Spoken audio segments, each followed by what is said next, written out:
मुस्लिम पक्ष श्री कृष्ण जन्मभूमि केस की सुनवाई को जिन 4 कानूनों के हवाला देकर के रोकना चाहता है उन्हें भी जरा आप जान लीजिए। मुस्लिम पक्ष का तर्क यह है कि 4 कानूनों का हवाला वो दे रहे हैं।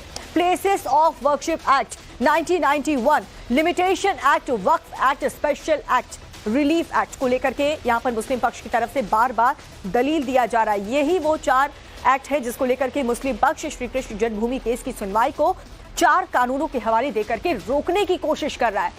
उन्हें हम आपको बता रहे हैं वो एक्ट के बारे में। Places of worship act 1991, limitation act, Waqf act और साथ ही स्पेशल रिलीफ एक्ट। मुस्लिम पक्ष की तरफ से यही तर्क दिया जा रहा है। 4 कानूनों का हवाला मुस्लिम पक्ष दे रहा है और मांग कर रहा है कि इस केस को लेकर के आगे सुनवाई होनी ही नहीं चाहिए। मुस्लिम पक्ष श्री कृष्ण जन्मभूमि केस को लेकर के मुस्लिम पक्ष की 4 दलीलों को आपको विस्तार से हम समझाते हैं। मुस्लिम पक्ष ने यह कहा है कि मंदिर पक्ष और शाही ईदगाह मस्जिद के बीच 1968 में समझौता हो चुका है।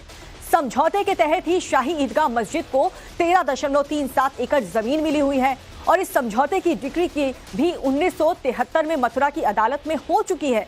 नियम यही कहता है कि समझौते और डिक्री को 3 साल के अंदर ही चुनौती दी जा सकती थी, लेकिन अब जब 50 साल बाद मुकदमा दाखिल करने की कोई कानूनी वैधता नहीं बनती। मुस्लिम पक्ष की दूसरी दलील भी आप सुन लीजिए। मुस्लिम पक्ष की जो दूसरी दलील है उसमें कहा गया है कि शाही ईदगाह मस्जिद वक्फ प्रॉपर्टी है। वक्फ प्रॉपर्टी होने की वजह से ये मामला वक्फ ट्रिब्यूनल में ही चल सकता है, कहीं और नहीं चल सकता। मुस्लिम पक्ष की तीसरी दलील भी आप जान लीजिए। हिंदू पक्ष के पास कब्जा नहीं होने की बात कही गई है और इसीलिए ये पूरा मामला स्पेसिफिक रिलीफ एक्ट से भी बाधित है।